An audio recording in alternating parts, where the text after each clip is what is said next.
하루 저무는 시간 주님을 사모해. 보랏빛 석양 하늘 가득하고 저 멀리 우뚝 솟은 높은 산, 노을에 물든 아름다운 계곡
하나님의 말씀 갈라디아서 2장 6절로 9절까지 있는 말씀을 보시겠습니다.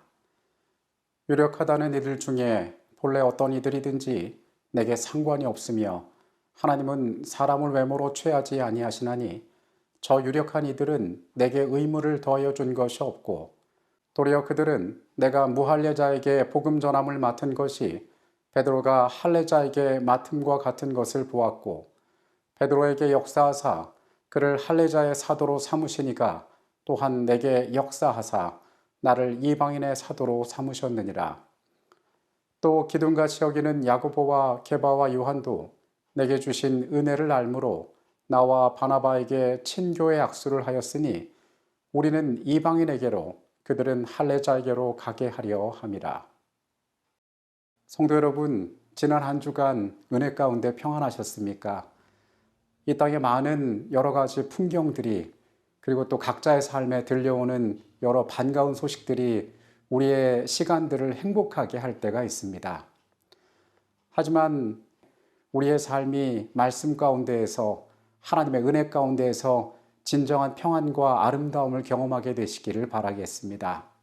이 한 시간 성령께서 우리의 마음과 생각을 주장하셔서 하늘의 귀한 진리들 깊이 깨닫고 또 감사할 수 있는 한 시간이 되기를 간절히 소원합니다. 지난 2014년 가을에 제가 세미나리에서 처음 공부를 시작할 때의 일이었습니다. 새학기 첫 채플 시간에 예배에 참석하게 되었습니다. 저와 마찬가지로 새로 공부를 시작한 많은 학생들이 그 채플에 참석하고 있었습니다. 예배 순서 가운데 처음 보는 타악기가 등장하고 아주 열정적으로 찬양하는 예배가 이어졌습니다. 앉아있던 청중들 가운데 은혜 받은 또 마음에 감화가 있는 몇몇 친구들은 자리에서 일어나기도 하고 두 손을 높이 들고 찬양을 하기도 했습니다. 그런데 그때 그 예배가 모든 사람들에게 은혜스러웠던 것 같지는 않습니다.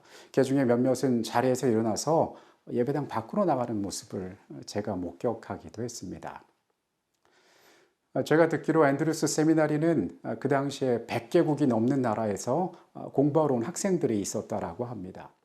우리가 같은 교단 또 같은 믿음 가운데에서 또 하나의 사명을 가지고 학업을 위해서 그곳에 모였지만은 거기 있는 모든 사람들에게 그 찬양이 은혜로 받아들여지지는 않았던 것 같습니다.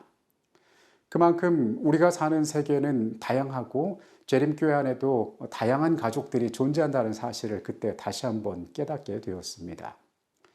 예배를 준비하는 세미나리 학생들은 매우 간절하게 기도하면서 그 순서를 준비하는 것으로 알고 있습니다.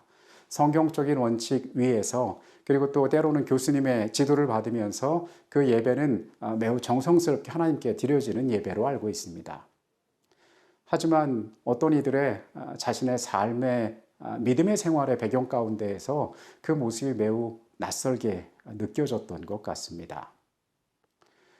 우리의 신앙의 모습 가운데 들어와서도 사람들은 얼마간의 차이는 있지만은 꼭 문화와 문화 사이를 건너뛰지 않더라도 차이를 발견할 수 있습니다.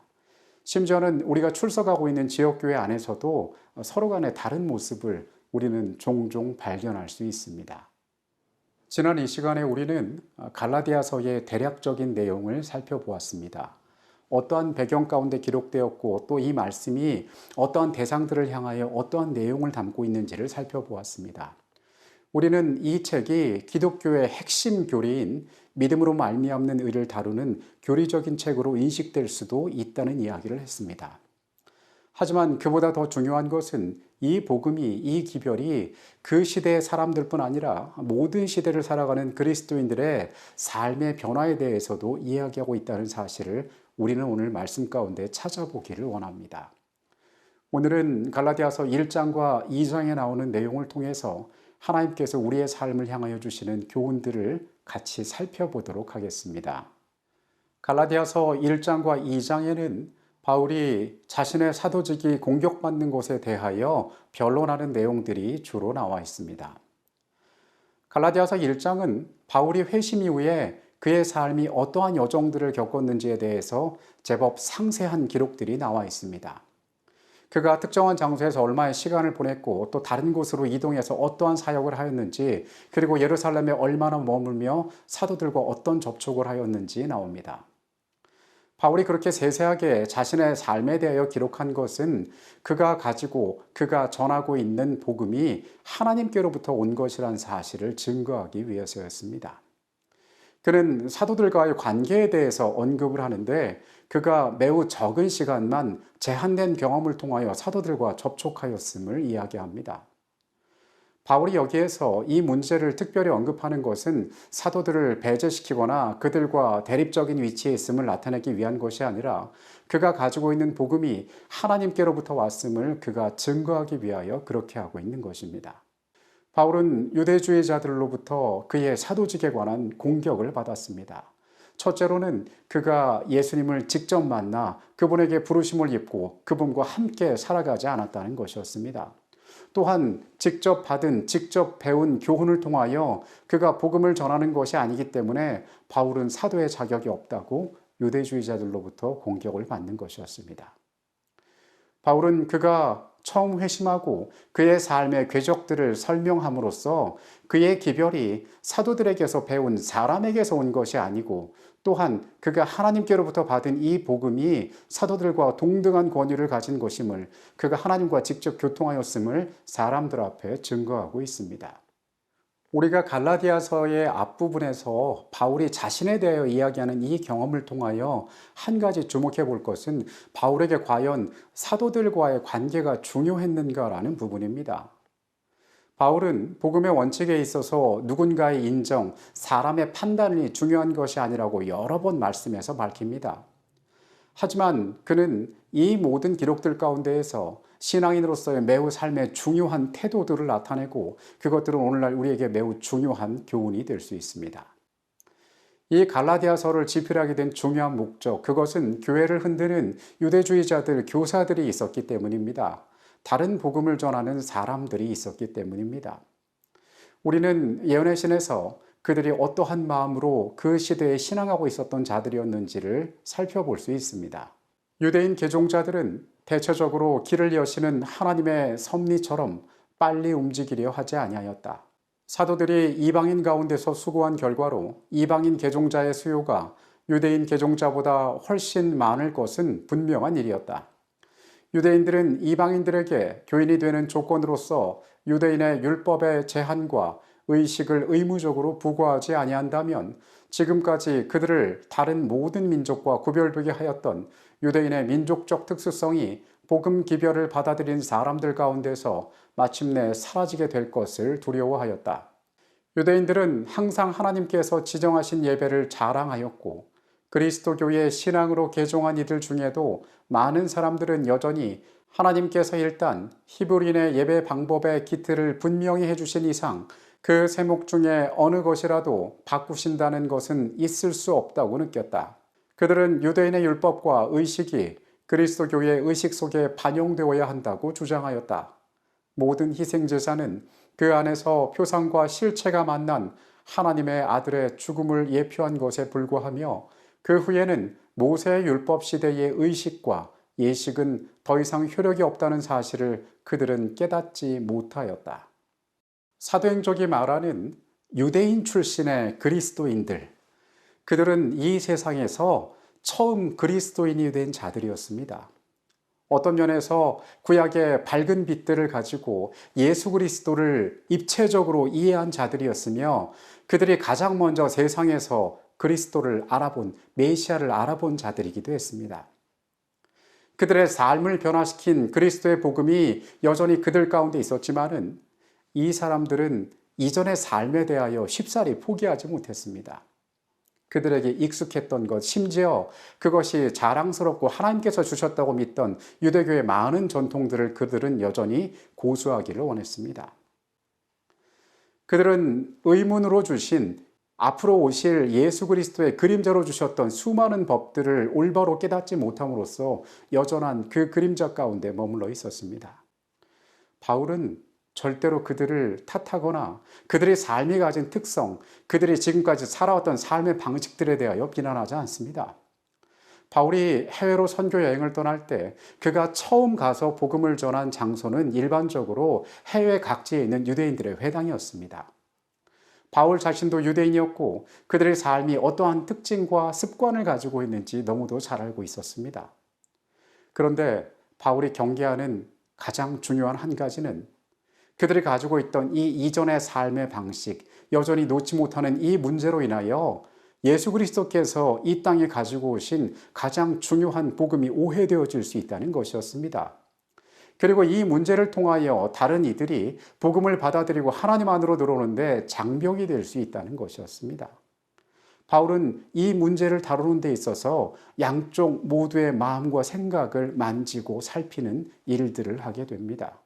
갈라디아서 2장에는 바울이 바나바와 함께 안디옥 교회 대표로 예루살렘 총회에 참석하는 내용이 나와 있습니다. 그곳에서 유대주의자들이 말했던 예수님의 제자들, 진짜 사도들과 함께 교회가 당면한 문제와 그리고 앞으로 나아가야 될 방향에 대해서 성령의 인도하심을 구하면서 그들이 함께하고 얻은 결론들에 대하여 이야기하고 있습니다. 바울은 말하기를 그 유력한 이들이 내게 의무를 더해준 것이 없다라고 이야기합니다. 예루살렘 총회의 결정은 할례와 여러 의식법들에 대하여 우리의 형제들을 짐지우지 말자라고 결정합니다. 그것은 사도들이 이방 가운데에서 전한 바울의 복음을 듣고 그 땅에 성령께서 어떻게 임하셨는지를 알고 그리고 그들의 삶 가운데 임하신 복음의 가치에 대해서 그들이 인정하였다는 것입니다. 그리고 그들은 말하기를 이 바울을 무할례자들에게 보낸 이 하나님의 섭리가 우리를 향하여서 할례자들에게 보낸 그것과 같다라고 고백을 합니다. 즉 그들이 받은 복음과 마찬가지로 바울이 받은 복음 역시 하나님께로서 온 것이고 그것과 동등한 가치를 가진 순결한 복음임을 그들 가운데 증거하고 있는 것입니다. 사도들은 또한 말합니다. 베드로를 이 유대인들 가운데 사도로 삼으신 것처럼 하나님께서 이방인 가운데 바울을 사도로 삼으셨다고 성령께서 동일하게 그들을 세우셨음을 이야기합니다. 다른 곳에서 사역을 하고 있었고 다른 방법으로 복음을 받았지만은 그들이 가진 복음은 동일한 것이었고 그것을 내려주신 이는 같은 분이셨으며 그들을 활동하게 하시는 분도 같은 분이셨다고 그 자리에서 이야기하는 것입니다. 마지막으로 바울은 말합니다. 그곳에 있던 야고보와 게바, 요한, 이 예수의 제자들과 그리고 바나바와 자신이 거기에서 친교의 악수를 나누었다라는 이야기를 합니다. 우리는 갈라디아서 1장과 2장을 통하여 바울의 태도 가운데 중요한 몇 가지들을 살펴볼 수 있습니다. 먼저 바울은 그가 당한 여러 고소와 또 그가 당한 여러 오해가 매우 부당한 것임을 잘 알고 있었습니다. 어떤 면에서 그는 매우 억울할 수 있었습니다. 하지만 바울은 여기에 대해서 누군가를 미워하거나 거기에 공격적으로 반응하거나 다른 사람에게 동일한 방법으로 갚아주지 않았습니다. 바울은 그 유대인 그리스도인들이 어떻게 그들의 삶에 그러한 마음을 갖게 됐고 또한 그것들을 주장할 수밖에 없었는지에 대하여 잘 이해하고 있었습니다. 그리고 더 나아가서 바울은 사도들과 함께 교제하고 그들과 함께 하나님 안에서 연합하는 모습을 보여줍니다. 사실 바울이 가진 사도직은 누군가의 증명이나 증거가 필요 없었습니다. 바울은 성경에서 그러한 부분을 분명히 합니다. 사람의 인정이 나의 복음을 의미 있게 하는 것이고 진실되게 하는 것이 아님을 그는 알고 있었습니다. 그러나 그는 할 수 있으면 사도들과 함께 교제하고 그들과 연합하는 모습을 보여줌으로써 복음 가운데에서 하나님 안에서 함께하는 모습을 나타냅니다. 바울이 사도들과의 대화 가운데에서 얻은 이 경험들을 설명하므로 그는 유대주의자들의 주장이 옳지 않은 것임을 분명하게 나타냈습니다. 그는 교회의 구성원들의 각자의 삶과 정서를 존중할 줄 아는 지도자였습니다. 그리하여 교회 가운데에 그가 그들의 삶에 대하여 관심이 있고 또한 이해하고 연합을 위하여 노력하는 지도자임을 드러냈습니다. 바울은 그가 개인적으로 하나님께 가르침을 받았다는 사실에도 불구하고 개인적인 책임에 대한 왜곡된 생각이 없었다. 바울은 직접적인 지도를 구하기 위하여 하나님께 향하는 반면 항상 교회의 교제를 통해 연합을 이룬 신도들의 몸, 즉 교회에 부여된 권위를 인정하였다. 그는 자문이 필요함을 느꼈고 중대한 문제가 일어났을 때에는 이것들을 교회 앞에 제출하여 형제들과 연합하여 하나님께 올바른 결정을 내릴 수 있는 지혜를 간구하기를 기뻐하였다. 2장 6절에 바울의 이런 표현이 나옵니다. 하나님은 사람을 외모로 취하시지 않는다. 그는 알고 있었습니다. 사람들에게 있어서 중요하게 여겨지는 것들, 유대인들의 전통에 의해서 중요하게 여겨지는 것들, 그 세계에서 사람들이 우러러보고 좋게 여기는 것들이 어떠한 것인지를 잘 알고 있었습니다. 그리고 복음 안에서 하나님의 목전에서 그것들이 얼마나 무익한 것인지 잘 알고 있었습니다. 그러나 그와 동시에 바울은 그들의 삶이 살아왔던 익숙한 것들에 대하여 알고 있었습니다. 그들의 개성을 존중하고 있었습니다. 그들의 삶의 방식들을 이해하고 있었습니다. 그래서 그들이 가끔 잘못된 모습을 보일 때에 그것들을 물리치고 또 그것들을 적대시하고 그것들을 배척하기보다는 그들의 원칙 가운데에서 문제들을 지적하되 그들을 그리스도 안에서 포용하고 연합하기 위하여 애썼던 것입니다. 이런 질문을 들어본 적이 있습니다. 교회에는 어떤 음악이 올바른 음악일까? 교회에서 우리가 부르는 찬양은 어떤 장르가 불려져야 그것이 하나님께 드려지는 또 예배에 알맞는 것인지에 대한 질문일 때가 있습니다. 저는 개인적으로 생각하기에 그것이 이 말씀의 원칙들 그리고 하나님께 드려지는 여러 가지 조건들에만 부합된다면 우리 구성원들이 가장 은혜 받을 수 있는 음악이면 좋겠다라고 생각을 합니다. 우리는 복음의 가장 중요한 원칙들에 집중할 필요가 있습니다. 예수 그리스도께서 세상을 향하여 베푸셨던 그 놀라운 구원을 부인하거나 인간의 어떠한 공로가 거기에 개입되거나 혹은 그리스도의 보혈이 아닌 다른 것이 우리의 삶의 문제를 해결할 수 있다는 잘못된 편견과 오해가 그 가운데 있지 않다면 우리는 그 순결한 복음을 지키는 것 이외에 우리의 삶을 다른 친절과 또한 따뜻함으로 채워갈 필요가 있습니다. 오늘 이 말씀들 가운데 우리의 삶이 기억할 몇 가지 중요한 교훈들을 함께 나누기를 원합니다. 먼저 우리의 삶 가운데 믿음 안에서 존중과 배려가 있음을 우리는 기억할 필요가 있습니다. 말씀을 통하여 살펴본 것처럼 바울은 그들이 주장하는 이 다른 복음에 대해서는 단호한 입장을 취했지만은 그 외의 것들에는 그들의 삶의 형편과 처지를 이해하고 그들과 함께하기 위하여 다가가는 모습들을 우리는 살펴보았습니다. 바울 그 자신도 유대주의자였습니다. 누구보다 많이 공부하고 또한 전통과 엄격 가운데 열심히 특심하던 사람이었습니다. 그러한 그가 회심의 경험을 통하여 그리고 이방인들과 함께하는 모든 과정을 통하여 또한 그는 양쪽 모두를 이해함에 있어서 그는 매우 관대한 복음의 정신을 드러냈습니다.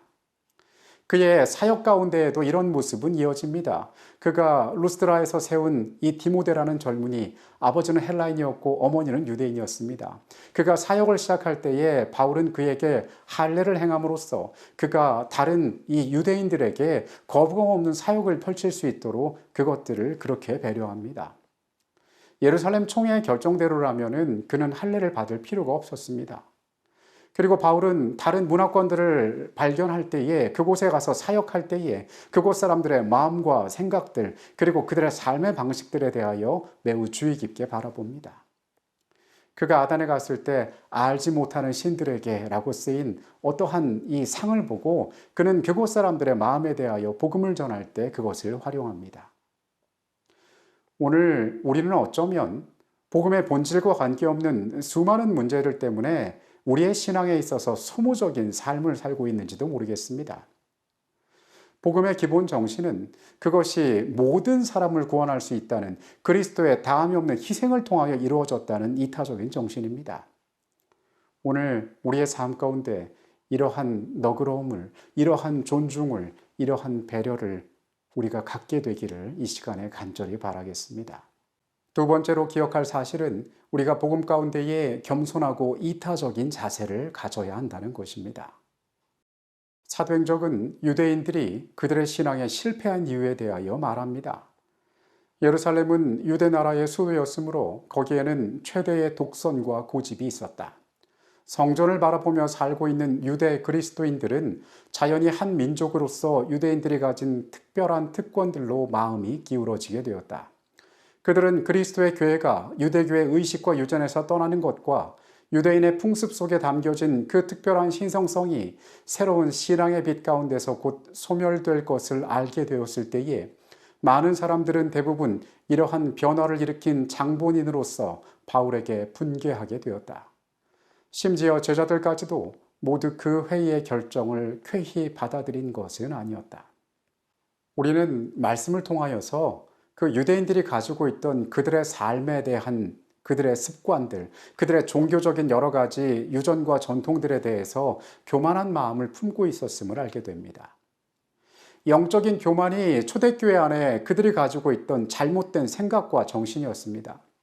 내가 훨씬 더 빛을 먼저 받았는데, 내가 예수님에 대해서 훨씬 더 잘하는데, 내가 너희보다 훨씬 경건하고 하늘에 가까운 삶을 살고 있는데 라는 생각이 그들로 하여금 이기심이 싹트게 되었습니다. 그래서 새로 들어온 형제들을 향하여 말합니다. 그들을 정죄합니다. 그리고 그들보다 자신이 더 우월함을 증명하고 싶어 합니다. 이것은 복음의 정신이 아니었습니다. 오늘날 교회는 어떠한 공간이 되어야 한다고 생각하십니까? 교회가 만약에 세상에 어떤 같은 취미를 가진 사람들이나 또 같은 성향을 가진 사람들 혹은 같은 이 세상적인 목적을 가지고 모인 집단이라면 교회는 세상을 향하여 열려 있고 오늘날과 같이 준비된 모습을 보일 필요가 없습니다. 교회는 자아를 실현하는 곳이 아니기 때문에 그렇습니다. 교회는 이익을 얻기 위하여 오는 곳이 아니기 때문에 그렇습니다. 교회는 만족을 얻기 위하여 오는 곳이 아니라 교회는 다함 없는 복음을 세상 사람들에게 알게 하고 친절하게 그것을 나누어 주는 곳이기 때문에 그렇습니다. 그리스도인이 그 마음 가운데 먼저 가져야 할 정신은 겸손한 마음입니다. 내게 주신 하나님의 복음이 너무도 놀랍고 감사하고 내 공로가 아무것도 없음을 그들은 인정해야 합니다. 유대인들의 마음이 교만하였던 것은 그들이 실패하였음을 이야기하는 것입니다. 그리고 복음이 이타적인 것처럼 우리는 세상을 향하여 이타적인 생각과 마음으로 나아가고 준비되어야 합니다. 복음을 전한다는 일, 이 교회에서 선교한다는 일, 결코 간단한 일이 아닙니다. 우리가 시작할 때 이야기한 것처럼 각자의 이 문화적 배경과 특성이 다른데 이 믿음이 없던 사람이 믿음의 공동체 안에 들어올 때에 그 사람들의 모습 가운데 우리에게 불편한 것들이 여러 가지가 있을 수 있습니다. 먼저 입맛이 다르고 삶의 방식이 다르고 언어가 다르고 또 여러 가지로 안 맞는 게 많이 있습니다. 곁에 있으면 불편할 수 있습니다. 그래서 복음을 가진 교회는 필요 이상의 이타적인 마음을 가질 때에만 거기에 합당한 역할을 감당할 수가 있다는 것입니다. 바울은 이러한 모습을 교회가 가지고 소유하기를 원했습니다. 오늘 우리의 삶의 지경들을 한번 되돌아보게 되시기 바랍니다. 먼저 오래 믿었던 나의 신앙, 그것이 유대인들이 가졌던 영적 교만이 되지 않기를 간절히 바랍니다. 우리가 복음을 높이고 그것을 세상에 나눠줄 수 있는 것은 기꺼이 이타적인 마음을 가질 때만 가능해질 수 있는 것들입니다. 먼저 된 하나님의 백성들은 그러한 마음으로 복음을 위하여 협력해야 될 것입니다. 나의 자리, 나의 위치, 나의 명예가 아니라 어떻게 하면은 복음이 세상 가운데 그리스도께서 소원하신 것처럼 모든 자들에게 다가갈 수 있을지 우리의 삶이 생각해야 할 것입니다. 마지막으로 올바른 복음을 따르는 친절한 그리스도인으로 살아가게 되시기 바랍니다. 우리는 갈라디아서의 말씀을 통해서 복음의 올바른 원칙, 그 중심에 어떠한 것인지를 바라보게 됩니다. 복음은 그 자체가 겸손하고 이타적인 것입니다. 우리는 복음을 바라볼 때에 나의 죄됨과 우리의 무가치함을 한없이 발견하게 됩니다. 우리는 이 원칙 앞에서 스스로가 얼마나 초라한 존재인지를 깨닫고 또 깨닫습니다. 그래서 그리스도인들은 이 복음 앞에서 겸손을 배웁니다. 그리고 우리는 하나님께서 주신 이 기별이 세상의 모든 자들을 위하여 주어졌다는 사실을 기억할 필요가 있습니다. 내가 맛있는 걸 가지고 내가 좋은 걸 가졌을 때 나랑 친한 사람, 나랑 잘하는 사람, 또 나한테 잘해주는 사람한테 그것들을 나눠주는 것이 아니라 이 복음은 모두를 위하여 주어졌다는 우리 하나님의 말씀의 선언을 우리가 늘 기억해야 하기 때문에 그렇습니다. 그것은 내 마음이 동하지 않는, 죄된 내 자아가 반응하지 않는 가운데서도 일해야 하는 것을 의미하고 하나님께 순종하기 위하여 자신을 꺾는 경험이 있어야 함을 또한 이야기합니다. 이 모든 과정 가운데 우리는 순종할 필요가 있습니다. 이것이 말씀이 우리를 향하여 주고 있는 권면입니다. 오늘 바울의 생애가 자신을 반대하는 이들에게 단호하지만 친절하고 연합하는 모습을 나타냈던 것처럼 우리가 복음의 이 큰 원칙 앞에서 우리의 삶이 낮아지고 깎여지고 그리고 사명을 감당할 수 있도록 준비되는 삶의 모습들이 되시기를 간절히 바라겠습니다. 이 안식일 내내 하나님의 축복이 여러분과 항상 함께 하시기를 바라겠습니다. 다음 주에 다시 만나도록 하겠습니다. 이 시간 말씀을 마치겠습니다. 기도하시겠습니다. 거룩하신 아버지 하나님, 말씀이 우리를 향하여 주께서 무엇을 원하시고 어떠한 자들을 위하여 오셨고 너희는 이렇게 살라고 가르쳐 주십니다. 주님, 죄된 우리를 깎고 다듬어서 하나님 기뻐하시고 원하시는 삶으로 준비시켜 주시옵소서. 원칙에 단호하고 타인에게 친절하고 겸손하게 하나님 앞에 순종할 수 있는 주의 백성 되도록 우리와 함께하여 주시옵소서. 이 시간에 같이 계셨음에 감사드립니다. 거룩하신 예수 그리스도의 이름으로 기도합니다. 아멘.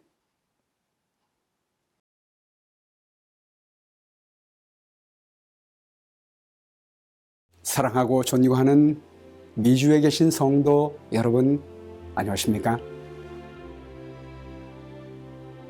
코로나 팬데믹 중에서도 미주 안에 있는 미개척지의 교회를 개척하기 위해 기도와 헌금으로 후원해 주신 목사님들과 교우님들에게 진심으로 감사를 드립니다.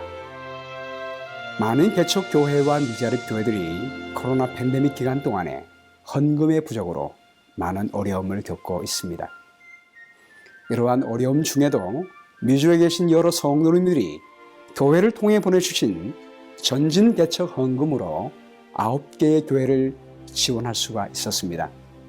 우리 하나님께 감사드리며 우리 모든 교우님들께 감사를 드립니다. 델라웨어 교회, 랜싱 교회, 롱아일랜드 교회, 미네아폴리스 교회, 시카고 찬양 교회, 클리브랜드 교회, 팜 스프링스 교회, 힐탑 교회, 베이빌 교회를 지원했습니다. 이 교회들 중에 대부분의 교회들이 앞으로도 계속적인 지원을 필요로 하고 있습니다. 그리고 지금도 지원을 필요로 하고 있는 여러 개척 교회와 미자립 교회들이 있습니다. 또한 앞으로 개척해야 할 많은 미개척지가 있습니다.